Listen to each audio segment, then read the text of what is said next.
Hello everyone, welcome back to Mr. Lee's Math Class Videos. I'm Mr. Lee.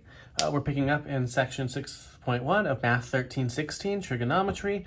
We just spent the last video introducing the concept of radians and talking about the unit circle. So the first thing that they're going to have you do is practice finding the values of trig functions applied to radian measurements, which will be similar to ones that you did with angles.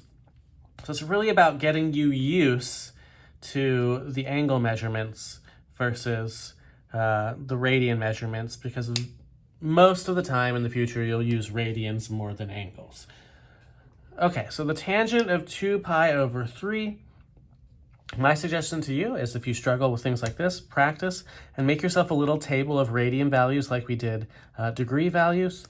So I'm just going to talk through 2 pi over 3 is in the second quadrant. We know this because the numerator is 1 less than the denominator. Now, it's also the equivalent.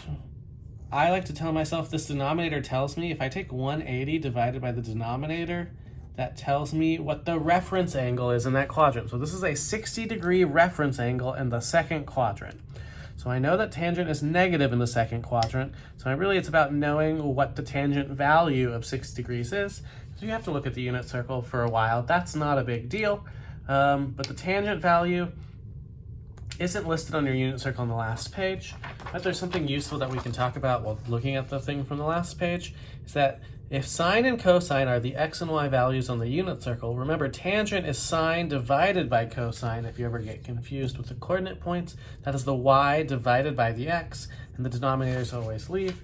So it ends up being that the tangent of 2 pi over 3 is negative, and it should be the root 3 value, because it's root 3 over 2 divided by 1/2.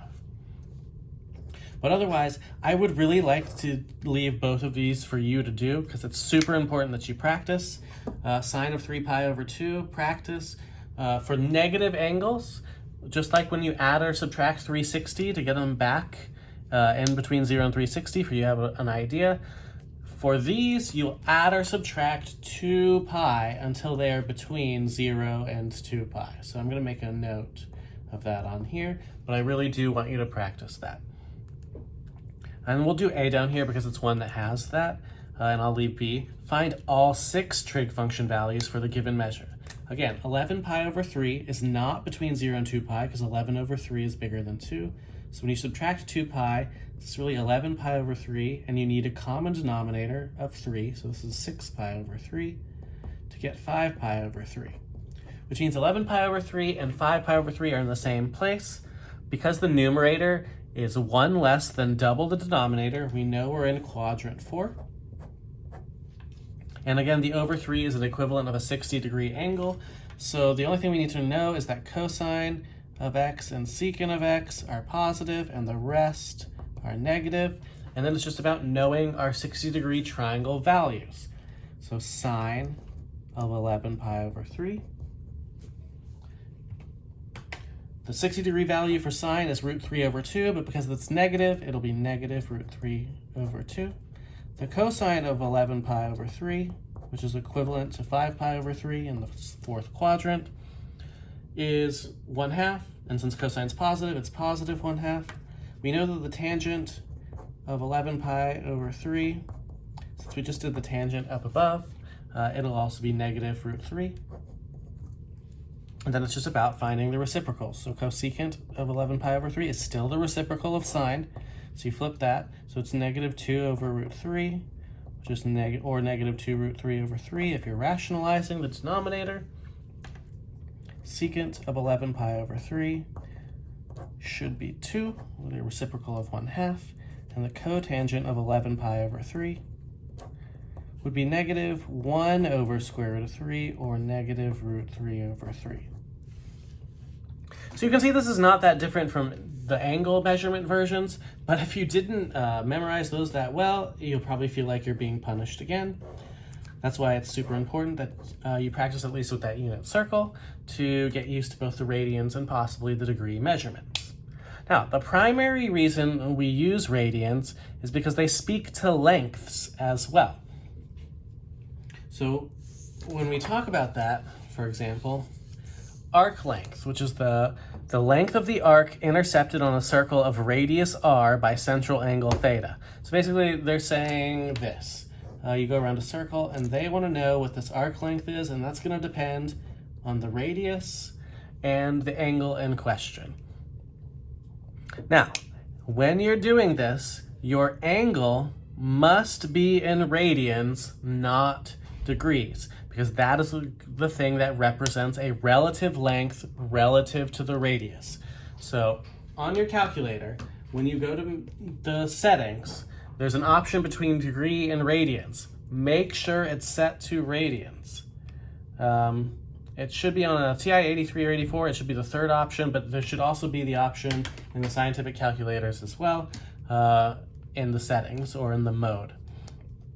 But otherwise, if your radius or if your angle is already in radians, you're good to go. If your angle is in degrees, you must convert it to radians before working from there.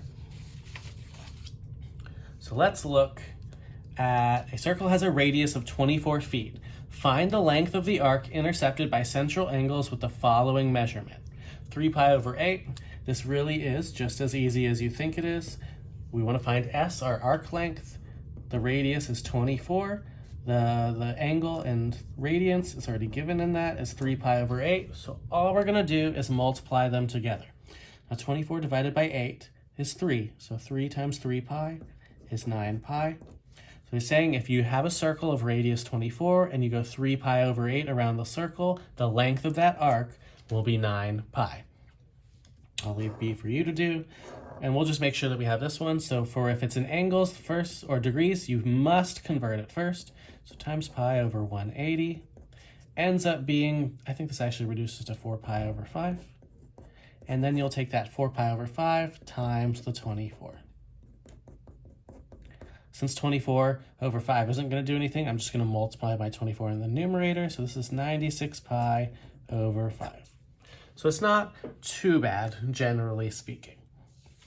And of course, in classic fashion, S equals r theta. If you're given any two pieces of information, you should be able to find the remaining one. You could be given, like in these ones, you were given r and then thetas, so you found S. But you could be given S and r. You could be given S and theta, and by trying to find the radius for r, as long as you're given two of the three pieces, you should be able to solve for the other one. So we'll do one and leave the other one for you. Find the angle in radians given the radius and the arc length. So by the way, these units should all be feet. Because this is really, if we're looking at units, that's another thing to talk about. This is really 24 feet for one radius times 3 pi over 8 radians. And you'll see that the radius in the numerator and the denominator will cancel and leave feet. So it's still a length. So we have S equals 18, R equals 3, and we have the equation S equals R theta. So we just plug them in. So 18 equals 3 theta.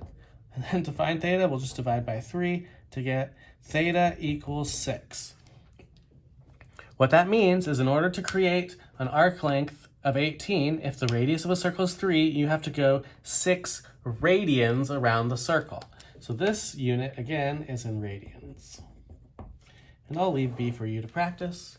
And then in the next video, what we're going to start doing is looking at word problems that are similar and how we solve them in terms of length and area.